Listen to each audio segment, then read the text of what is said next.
Hello friends, welcome back to my YouTube channel.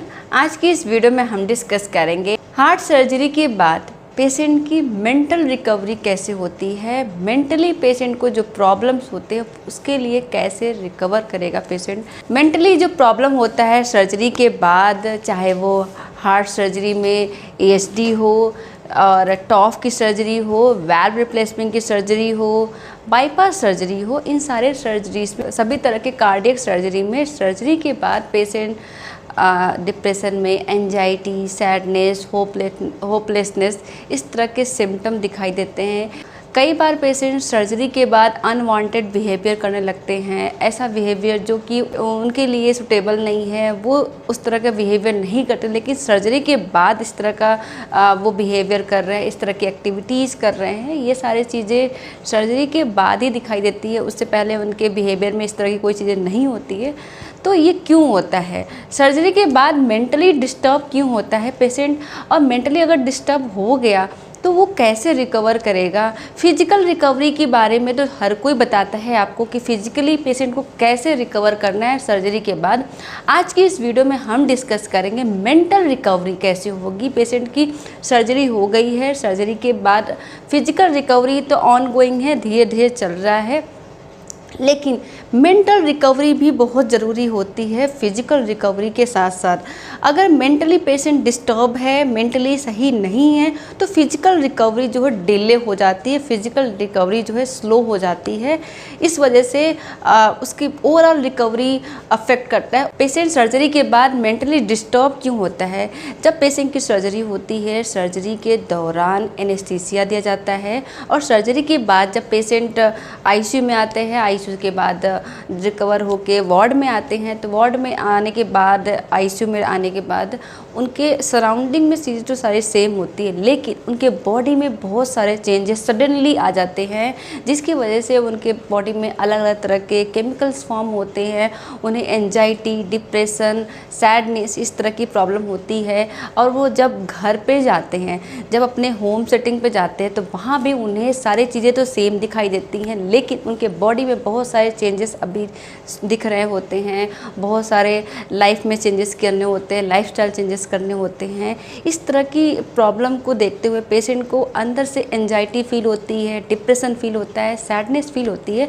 इस वजह से पेशेंट डिप्रेस रहता है, मेंटली डिस्ट्रेस रहता है, मेंटली डिस्टर्ब रहता है। इस वीडियो में हम कुछ ऐसे पॉइंट डिस्कस करेंगे जिससे पेशेंट मेंटली डिस्टर्बेंस से निकल सकता है, मेंटल प्रॉब्लम से रिकवर कर सकता है और अपने ओवरऑल रिकवरी को फास्ट कर सकते हैं। कुछ स्टडीज़ में देखा गया है पेशेंट का मेंटल स्टेटस कैसा होता है सर्जरी के बाद। लगभग 40% ऐसे पर्सन जिनकी बाईपास सर्जरी हुई है वो डिप्रेशन के शिकार होते हैं कुछ टाइम के लिए, और वहीं लगभग 50% पर्सन जिनकी कार्डियक सर्जरी हुई है, ओवरऑल कार्डियक सर्जरी हुई है, उसमें 50% पर्सन एंजाइटी, सैडनेस और डिप्रेशन के शिकार होते हैं। तो देखा जाए तो ये बहुत ही कॉमन प्रॉब्लम है सर्जरी के बाद कि पर्सन में डिप्रेशन, एंजाइटी, सैडनेस तरह की चीज़ें दिखाई देती हैं। तो इसमें सिम्टम क्या पर्सन को आएंगे, पेशेंट को क्या ऐसे सिम्टम दिखाई देंगे कि आप पहचान पाओगे कि पर्सन में मेंटल प्रॉब्लम हो रही है। हॉस्पिटल में तो हम सभी जान लेते हैं कि हाँ, पेशेंट को मेंटली प्रॉब्लम हो रही है, मेंटली कुछ ऐसे डिस्टर्बेंस है पेशेंट को, लेकिन आप घर पे कैसे जान सकते हैं? इसके लिए कुछ ऐसे सिम्टम्स है आप देख के जान सकते हैं कि पेशेंट मेंटली डिस्टर्ब है, मेंटली वो फिट नहीं है, मेंटली रिकवर्ड अभी नहीं हुआ है। इसके लिए कुछ स्पेसिफिक सिम्टम है। पेशेंट चुप सा रहेगा, शांत रहेगा, ऐसे लोगों से बात करने से दूर रहेगा जिनसे वो पहले बात करने में बहुत खुश होता था। ऐसे काम नहीं करेंगे जिससे उन्हें खुशी मिलती थी पहले, अब उनको उससे कोई मतलब नहीं है, कोई इंटरेस्ट नहीं है उस काम को करने में। पेशेंट बहुत दुखी सा फील करते हैं, थका हुआ फील करते हैं। इस वजह से उनको देखेंगे कि उनका हार्ट रेट बढ़ा हुआ मिलेगा, हार्ट रेट बढ़ा हुआ दिखाई देता है, और उनकी स्लीपिंग पैटर्न बहुत डिस्टर्ब रहती है। हालांकि सर्जरी के बाद स्लीपिंग पैटर्न ऑलमोस्ट सारे पेशेंट की डिस्टर्ब रहती है, लेकिन इसका रिलेशन मेंटल हेल्थ से भी होता है कि मेंटली अगर पेशेंट हेल्दी नहीं है तो डिस्टर्ब स्लीपिंग होती है। ये धीरे धीरे ये ठीक हो जाता है, लेकिन शुरुआती टाइम में देखने को मिलता है कि पेशेंट का स्लीप पैटर्न बहुत ज़्यादा डिस्टर्ब रहता है।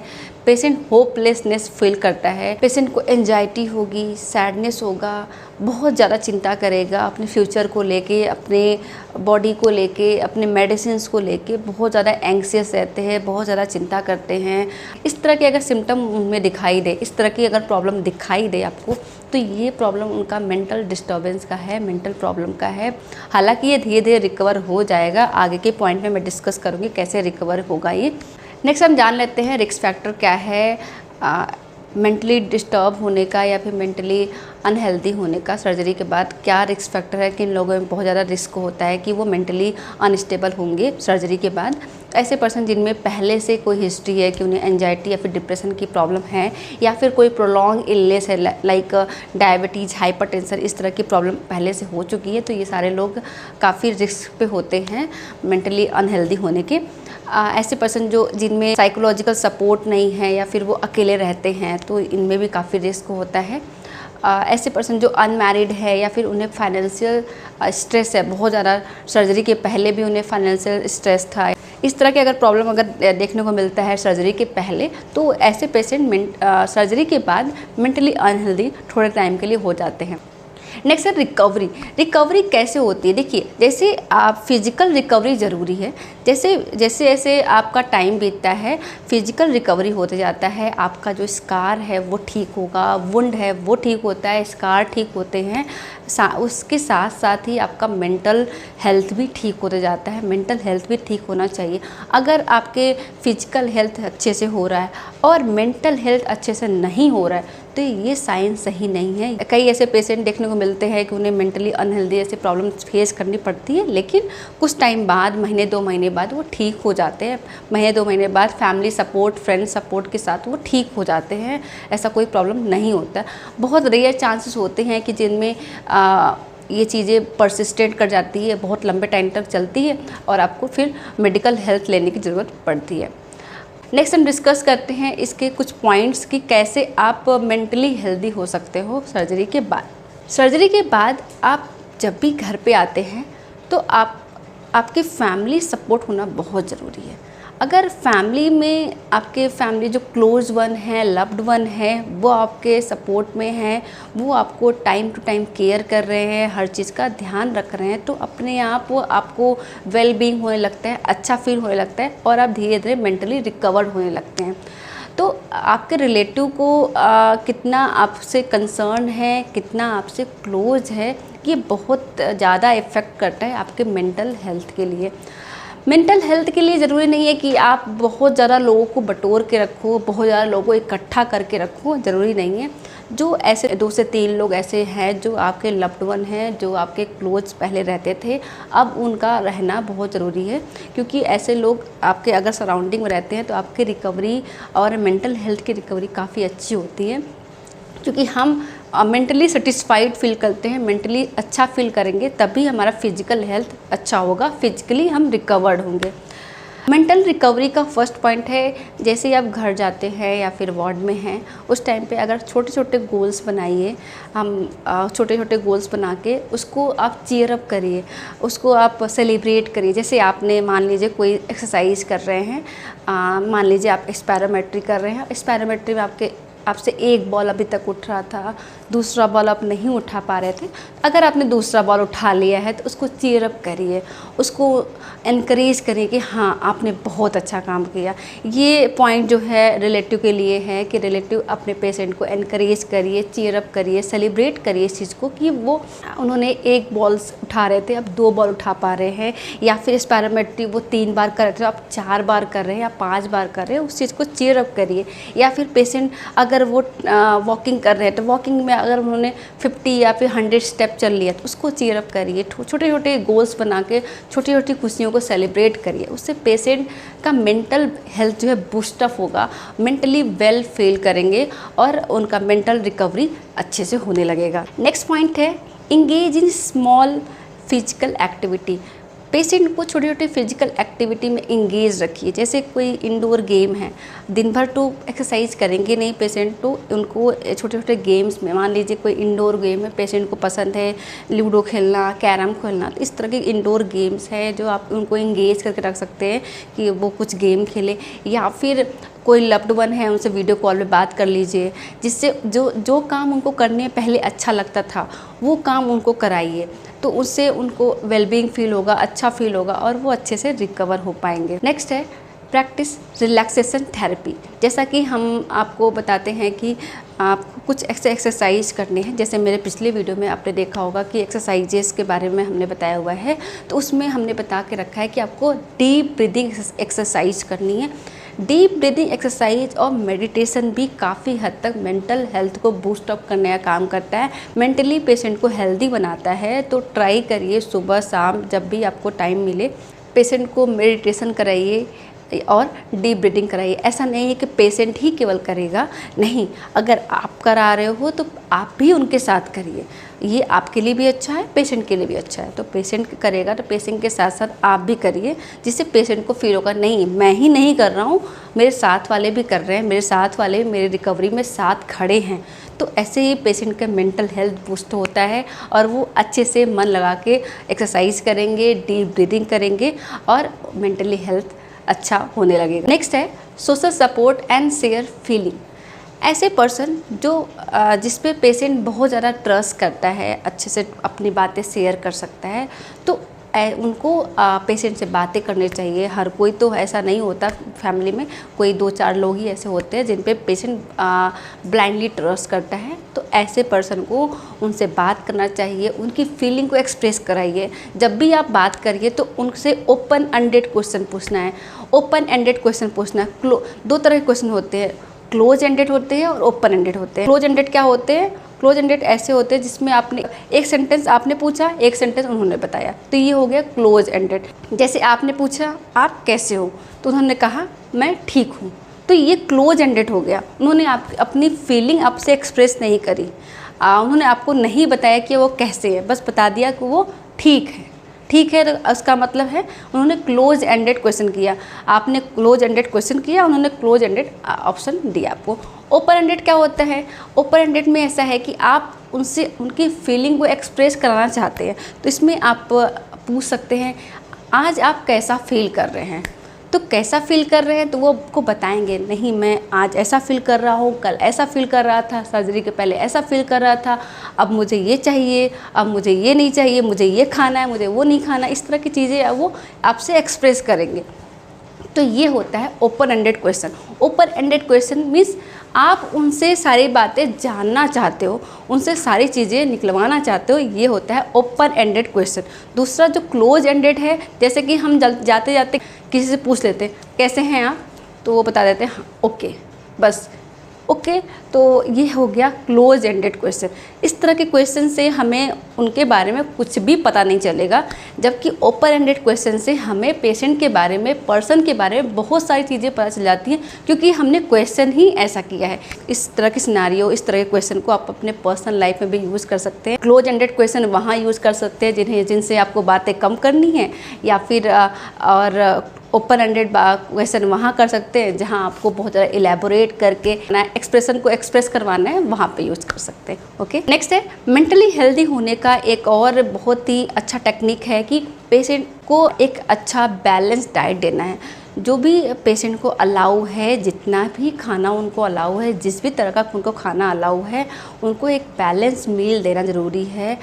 सर्जरी के बाद बहुत सारे उनको रेस्ट्रिक्शन होते हैं, इस तरह का खाना नहीं खाना, उस तरह का खाना नहीं खाना, अलग अलग सर्जरी में अलग अलग तरह की डाइट्स होती हैं, तो उन्हें उसमें भी उनको एक बैलेंस डाइट देना ज़रूरी है।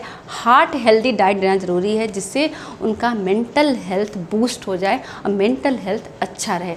जस्ट मैं अपना एक पर्सनल एक्सपीरियंस अगर शेयर करूँ कि कई बार ऐसा होता है कि पेशेंट जो है बहुत अनवांटेड बिहेवियर शो करता है।